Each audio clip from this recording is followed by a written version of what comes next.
the Daily Erosion Project that is an effort that has been ongoing since the early 2000s.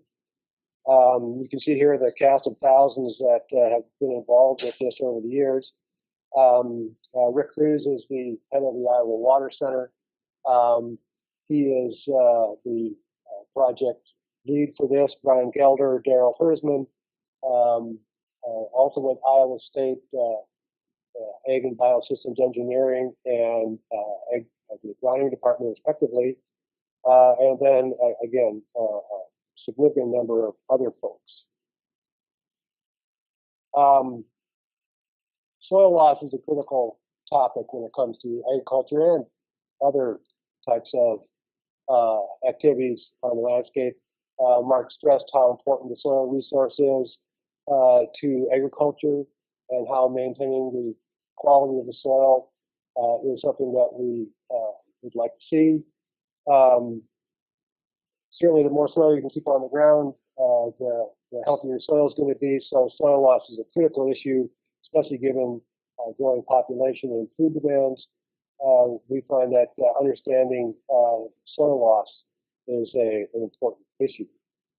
Our effort here with the soil erosion or daily erosion project is one for informational needs, trying to inform folks as to the magnitude and the distribution of soil loss across the landscape.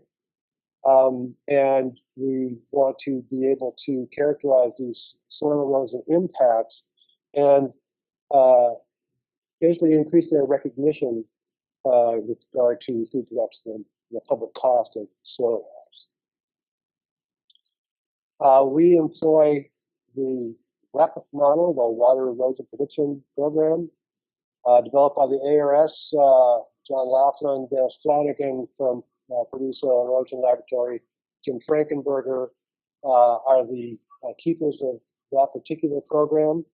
It uses rainfall, and elevation, surface, land use, and soils to understand how rainfall events interact with the landscape, infiltration and soil runoff. And we felt that when we had begun using the ACPF database with its high resolution data, it basically gave us an opportunity to enhance the daily erosion project with these new data. So again, this is the same or similar image as before. What we are looking for is an opportunity to identify soil loss, and we needed a sampling framework and a reporting framework. We chose the Huckate watersheds, the same framework that we use for the ACPF to allow us to run our watershed erosion prediction. And so again, in Iowa right now is 1,700 watersheds, and we're expanding our efforts to become more regional. Oh, these aren't going to work. These are the cool, push the button, have different things come up. Man. In any event, let me see if I can go through this. So these nested frames here. Back behind here is a Huck 12 watershed. If we look interior to that, we can start to see subcatchments within that Huck 12 watershed. And then within each subcatchment, we run some fairly sophisticated software developed by David Tarbotton, Utah State University, to identify these subcatchments. And then what we do is identify a individual flow path at random that is in each subcatchment. So we shoot for somewhere around 150 subcatchments per Huck 12 watershed, and then run each of those as a sample. Let's see what we got here. So this is a representation of our flow paths. Subcatchments are in the darker blue. The pale blue is the actual stream channel. So for each flow path, it's going to terminate either at a stream feature or a non-agricultural land use feature. Or in this case, you can see here, this little pink dot, that's a depression. So each one of these is going to have a portion that's appropriate for modeling using WEP. WEP is a sheet and wheel loss model. And so you can't model the entire piece of that. And so we subset our flow paths to represent only those portions of the flow path that would be susceptible to sheet and wheel loss and modeling with traditional soil loss models. So currently we're modeling 1,800 watersheds at all of Iowa and a portion of Minnesota. Again, we're moving forward to include Minnesota in all of Minnesota eventually, and eastern Kansas and other states that are interested. That's 222 some odd flow paths that are modeled every day for soil loss. This seems to be so cool. So you're going to have to kind of squint here. The slender black lines are just flow paths, right? There's every cell in a catchment is going to flow downhill. So this is a subset of those. Then I would push the button, of course, and it would show you the yellow and then the thick black lines that would represent the one flow path that we are modeling for this particular subcatchment. We then take those flow paths, we drop them on top of the soils database that we assembled for the ACPF and the land use data. And then for each flow path, where it breaks at land use or soils boundaries, we create a overland flow element. Soil loss is actually calculated by these OFEs and then assembled for that singular flow path. So if we look at soil loss across the years, you can see that it varies spatially, temporally, and we can estimate an average for the state. You can see that we estimate it in milligrams per hectare. We also do that in terms of tons per acre. Those of you familiar with soil erosion and nomenclature might recognize tons per acre and equate that to a p-value or the suggested tolerable soil loss that is allowed to preclude soil degradation. Maximum T, maximum allowable soil loss for any soil in the United States is 5 tons per acre. So you can see here in 2007, we estimated across the state 2.8. But every time you look at that 2 colors of red, we're over 50 tons per acre of soil loss, estimated just from sheet and wheel loss by the WEP model for each of these HUC 12s. And in 2008 and 2010, we're well over 5 tons per acre. And you can see here 4 more years. 2012, a very dry year. Soil loss across the state, less than 2 tons per acre. 2014, a fairly wet year. Soil loss greater than 5 tons per acre across the state. Long-term average, 5.7 tons per acre per year across the state for the 7-year period, which means, of course, that at approximately 1 millimeter or 5.7 tons per acre, we're losing a lot of soil every single year. So, again, the intent of the Daily Erosion Project to inform the public and interested folks in terms of the magnitude of soil loss across the agricultural landscape is our goal. If you look at the the Natural Resources Inventory, which does have an estimate of soil loss going back into the 80s, and then compare that with, in the green here, our most recent daily erosion project estimates. You can see the variability that we suggest. As a mean, we're pretty much right in line with the NRI. I don't know if that's good or bad.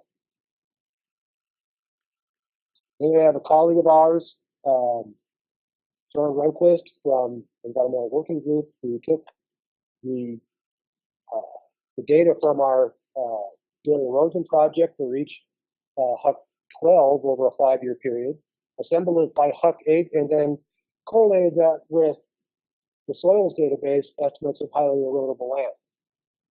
As you can see, the amount of soil loss estimated and the number of acres of highly erodible land are highly correlated.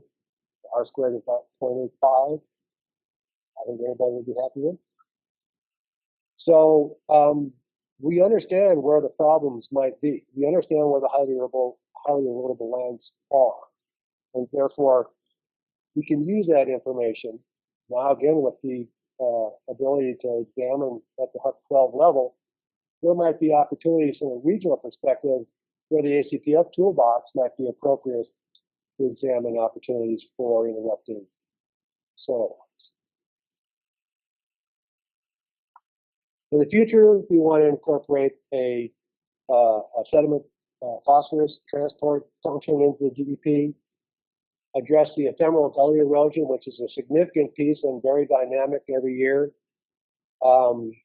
channel transport and mass wasting along the stream banks, soil moisture estimates, and then some folks in our group want to try and move down to the field level estimates of running our model, which I think is going to be a real challenge, but it's a lofty goal. So we've seen this before. This is our ACPF and daily erosion project expansion goals. The dark green are the counties that are currently in the daily erosion project. Those that are opportunities simply need to have someone to mass produce the elevation data so that we can incorporate it into the model. That's all it's going to take. It's going to be a good effort. Like I said, Brian Gelder has been working with Kansas and is again working with Minnesota to extend the daily erosion project to include those portions of the landscape. You can see down here along the northern tier of Missouri and southeast east of Nebraska, there's ACPF database has been generated, SANS elevation data, so there's an opportunity there. Illinois, when they get statewide elevation data, we'll be able to bring that there. And again, these are the 23 counties in Wisconsin that we're in the process of generating the ACPF for. Future plans include the remainder of Minnesota agricultural areas, possibly North Dakota as well, and the western Lake Erie Basin. I have to acknowledge all these folks. Without them, the daily erosion project would have never evolved to the point where it is. Our team, of course, the Nutrient Reduction Center, the Nutrient Research Center now, and a whole host of different folks that are involved with development of this thing. So now I'm going to try to access the website. This is just how well it works, and see if we can come up with kind of show you the access point and give you an idea of.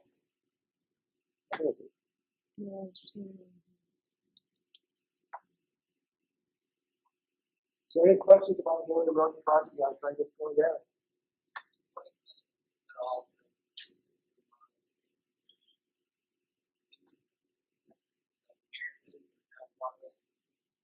That's a good question. To what extent does the daily erosion project account for infield practices. We use high resolution elevation data as the foundation for this to develop our flow paths. And one of the moves that originally we developed a 3-meter elevation model for Iowa that we used. We've recently gone back and rebuilt it to a 2-meter elevation database to do a better job of capturing things like terraces and ponds and so on and so forth, so that if we do have a flow path that initiates above a terrace, it'll stop at the terrace.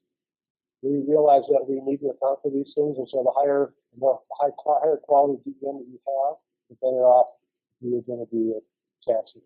So as you can see, the Daily Erosion project provides us an opportunity to examine the extent and magnitude of soil loss based on the WEP model, using current land use, soil, and elevation data. And hopefully this will allow for that discussion about soil health, soil resource, conservation planning, kind of bubble up at the top or slide downhill. So, any questions about the Daily Erosion? The question is, are we using D-infinity to identify the flow paths? The answer is, the first answer is no. For those of you that don't know, D-infinity is a flow direction, flow accumulation method developed by David Tarbot in the late 90s, which allows for a dispersive flow. And I think I would believe that does a better job of representing flow across the landscape. That being said, it's not necessarily an easy way, an easy thing to use, right? So Sarah and I have just recently developed some opportunities to use the terrain parameters that are estimated using the D-infinity flow process. And we hope to use others, but no, not in the Daily Erosion. Are any of the crop management consultants and decision support folks? Climate Corps, Monsanto, there's a lot of the big ag business are starting to provide access to high resolution data. Not to my knowledge, we have not engaged with those. Although that being said, Rick Cruz was just last week or so done talking to Monsanto and probably demonstrating the Daily Erosion. I'm not sure where Greene County is, but it's going to take an effort to first of all build up the ACPF database. Is Greene County where we're going? A lot depends on how much interest there is in the ACPF and subsequently processing the elevation data that will allow for inclusion of the Daily Erosion. I know that Rick Cruz and Brian Gelder are actively seeking collaborators, Rick would like to see the Daily Erosion project become essentially a regional soil loss estimation center. So I'm sure that they would love to talk to whomever that's there. First of all, I'd like to thank the online participants and joining us. Russell 2, like WEP, is generally speaking a one-dimensional soil loss model, like the USLE, like Russell, like all the one-dimensional soil loss models. The more sophisticated ones, like Russell 2 and WEP, incorporate crop growth models, soil moisture models, and so forth. That's a question that we've asked one of Rick's graduate students to pursue, is what would happen, what kind of differences would we see if we ran Russell 2 as opposed to WEP as part of our soil loss estimate? That's a good question. Being a graduate student. They got graduate student we could use. So we have that question in mind. We work with Seth Dabney quite a bit, and I know that we're all kind of pursuing the same understanding of soil loss. So Russell 2 has evolved quite a bit to include a crop growth model. I don't know if they do soil moisture. I suspect so to some level. I know that Seth has been working with some guys from the University of Tennessee to do thermal gully modeling and incorporate that into soil loss estimates, as are we. And so, we all are kind of going after the same thing. I guess we'll see who gets it first. Trying to benchmark the soil loss estimates is a challenge.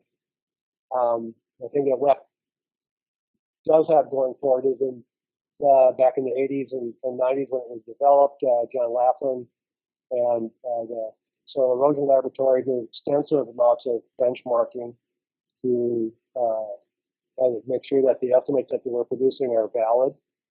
Obviously, trying to do that against 200,000 estimates on a daily basis is a little different animal. So it's hard to get. So for those of you that are online and didn't get a chance to see the Daily Erosion Project, this is the website that's available at dailyerosionproject.org or dailyerosion.org. So I'll carry on for the folks online. The Daily Erosion Project estimates on a daily basis the soil loss. As you can see here, August 22nd, there was no rainfall in the area, so no soil loss. As we move backwards in time, we can get back here to, in this case, August 20th. We can see a significant amount of rainfall, upwards of 2 inches in southeast Iowa, and over half an inch in parts of Minnesota. The web application has different tabs so that you can examine different portions of the soil loss puzzle. So there's precipitation, there's runoff in terms of inches, detachment in tons per acre. And let me zoom in here. If we zoom in far enough, we'll see each individual watershed's estimate for, in this case, detachment, and then delivery. So that we can see here 0.3 tons per acre on average across this particular watershed. If I click on that watershed, it will give me not only the estimate for the 20th of August, it also gives me the top 10 events for that particular watershed, allows me to examine annual estimates of soil loss from 2007 to 2014, 15, 16, and it does so for each of the different components for soil loss with precipitation, runoff, detachment, and delivery. Additionally, it provides a summary for that watershed by month for, in this case, soil detachment. So it allows us to characterize just what's going on, when and where soil loss components kind of manifest themselves. We zoom out a little bit here.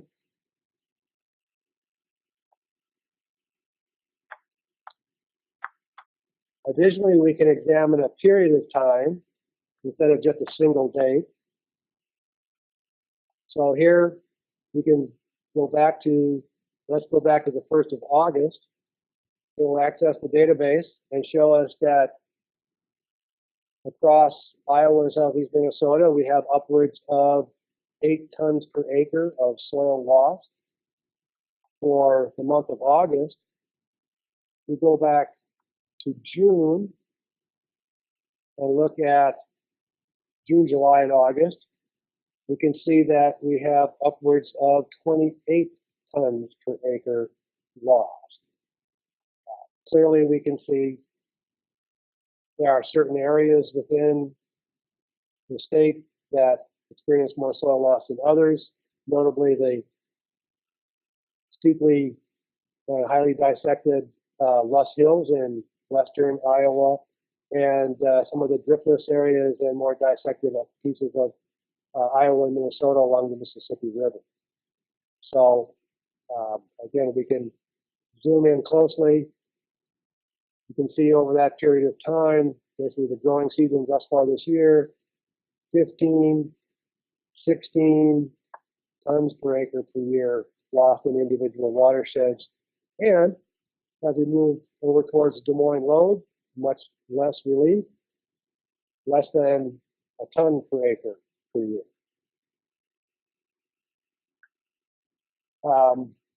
Since you all can't talk to me, kind of hard to know when to stop. If you have questions, type them into the comment window, and we'll try to address them. Other than that, please visit the Daily Erosion Project website and see for yourself how useful this tool is.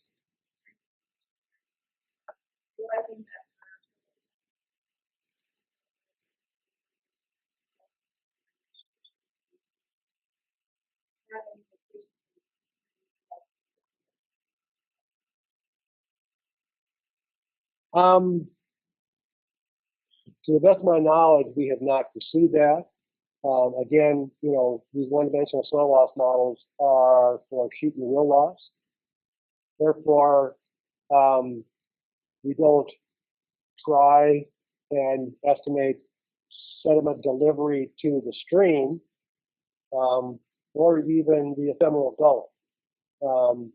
Our sediment delivery estimated here is to the end of the flow path for sheet and rill loss. So essentially down the hill, not the purview of WEP to do anything beyond that. That's certainly a research topic that most soil loss modelers are trying to address.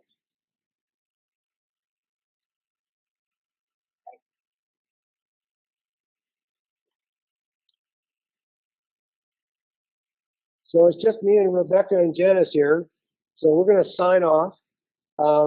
If you do have any questions, follow on, contact us at the National Laboratory for Ag and the Environment, and we'll be happy to see what we can do to address your issues.